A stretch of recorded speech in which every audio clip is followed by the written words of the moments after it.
Hi everyone. Krishna ಜನ್ಮಾಷ್ಟಮಿಗೆ ನಾನು ಈ ಥರ ಕೃಷ್ಣನಿಗೆ ಪೇಂಟ್ ಮಾಡಿದ್ದೆ. ತುಂಬ ಚೆನ್ನಾಗಿ ಕಾಣಿಸ್ತಾ ಇತ್ತು.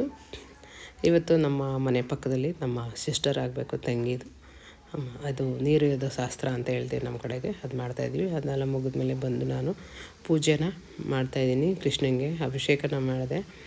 ಅಭಿಷೇಕನ ಮಾಡುವಾಗ ನಮಗೆ ಒಳ್ಳೆಯದಾಗಲಿ ಕೃಷ್ಣ ಅಂದ್ಬಿಟ್ಟು ಕೇಳ್ಕೊಂಡಿದ್ದೀನಿ. ಹಾಗಾಗಿ ನಾನು ಇವತ್ತು ಈ ಥರ ಸಿಂಪಲ್ಲಾಗಿ ಕೃಷ್ಣನಿಗೆ ಡೆಕೋರೇಷನ್ ಮಾಡಿದ್ದೀನಿ. ಅಂದರೆ ಕೃಷ್ಣ ಅಂತ ರೆಡ್ ಹೂವಲ್ಲೇ ಬರೆದಿದ್ದೀನಿ. ಅದು ನೋಡಿ ಕಾಣಿಸ್ತಿದೆಯಾ?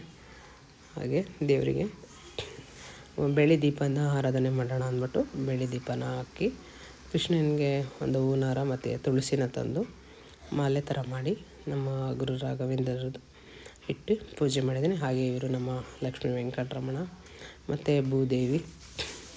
ಅವರು ನಮಗೆ ಭೂಮಿ ಬೇಕು, ಜಮೀನು ತೊಗೊಳೋಕೆ ಬೇಕು ಅಂದರೆ ಶಕ್ತಿನೇ ಕೊಡಲಿ ಅಂತ. ಸೊ ಫ್ರೆಂಡ್ ನೋಡಿ, ಇವಾಗ ದೀಪ ಎಲ್ಲನ ಹಸಿ ಈಗ ದೀಪ ಆರಾಧನೆ ಮಾಡ್ತಾಯಿದ್ದೀನಿ. ಮೊದಲಿಗೆ ದೀಪ ಆರಾಧನೆ ಎಲ್ಲ ಅದಾದಮೇಲೆ ದೇವರಿಗೆ ಕೃಷ್ಣನಿಗೆ ಇಷ್ಟವಾದದ್ದು ಅವಲಕ್ಕಿ ಮತ್ತು ಸಕ್ಕರೆ. ಅದನ್ನು ನಾನು ಸಕ್ಕರೆ ಬದಲು ಇವತ್ತು ಕಲ್ಲು ಸಕ್ಕರೆನ ಇಟ್ಟಿದ್ದೀನಿ. ಯಾಕೆಂದರೆ ಕೃಷ್ಣನಿಗೆ ಏನು ಇದ್ದಿದ್ರು ನೀವು ಅವಲಕ್ಕಿ ಅಂತೂ ಇಡಲೇಬೇಕು. ಯಾಕೆಂದರೆ ಕೃಷ್ಣನಿಗೆ ಇಷ್ಟ. ಬೆಣ್ಣೆ, ತುಪ್ಪ ಮತ್ತು ಮೊಸರು ಇಟ್ಟಿದ್ದೀನಿ. ಕೃಷ್ಣನಿಗಂತೂ ತುಂಬ ಇದು ಬೆಣ್ಣೆ ಮೊಸರು, ಹಾಗಾಗಿ ಕೃಷ್ಣನಿಗೆ ತುಂಬ ಇಷ್ಟ ಆಗುತ್ತೆ ಅಂತ ನಾವು ಅಂದ್ಕೊಂಡಿದ್ದೀವಿ. ಕೃಷ್ಣ ಎಲ್ಲ ನಿಂದೆ ಕಣಪ್ಪ ಅಂತ ಒಳ್ಳೇದು ಮಾಡು, ಒಳ್ಳೆ ಬುದ್ಧಿನ ಕೊಡು, ಒಳ್ಳೊಳ್ಳೆ ಆಯುಸ್ಸನ್ನು ಕೊಡು, ಒಳ್ಳೊಳ್ಳೆ ಆರೋಗ್ಯನ ಕೊಡು.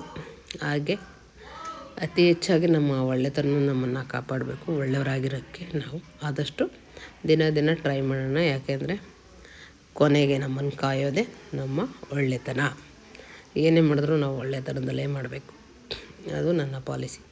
ಈಗ ನನ್ನ ಕೃಷ್ಣನ ತೋರಿಸ್ತೀನಿ. ಯಾಕೆಂದರೆ ನನ್ನ ಕೃಷ್ಣನಿಗೆ ತುಳಸಿ ಅಂದರೆ ತುಂಬ ಇಷ್ಟ. ಹಾಗಾಗಿ ತುಳಸಿ ಅಮ್ಮನಿಗೂ ಹೊರಗಡೆ ಪೂಜೆ ಮಾಡಿ ಇಲ್ಲೂ ನಾನು ತುಳಸಿನ ತಂದು ಪೂಜೆ ಮಾಡ್ತಾಯಿದ್ದೀನಿ. ದೇವರು ಎಲ್ಲರಿಗೂ ಒಳ್ಳೆಯದನ್ನು ಮಾಡಲಿ, ಒಳ್ಳೆಯ ಆಯುಸ್ಸು, ಅಭಿವೃದ್ಧಿ, ಸಕ್ಸಸ್ಸನ್ನು ಕೊಡಲಿ. ಎಲ್ಲರಿಗೂ ಕೃಷ್ಣ ಜನ್ಮಾಷ್ಟಮಿಯ ಹಾರ್ದಿಕ ಶುಭಾಶಯಗಳು. ಹಾಗೆ ಕೃಷ್ಣ ಎಲ್ಲರಿಗೂ ಒಳ್ಳೆಯದನ್ನು ಮಾಡಲಿ. ಕಾಮಧೇನು ಮುಕ್ಕೋಟಿ ಮುನ್ನುವ ದೇವರು ಇರೋದು ನಮ್ಮ ಕಾಮಧೇನು ಅಲ್ಲಿ. ಹಾಗಾಗಿ ನಮಗೆ ಒಳ್ಳೆಯದನ್ನು ಮಾಡಲಿ.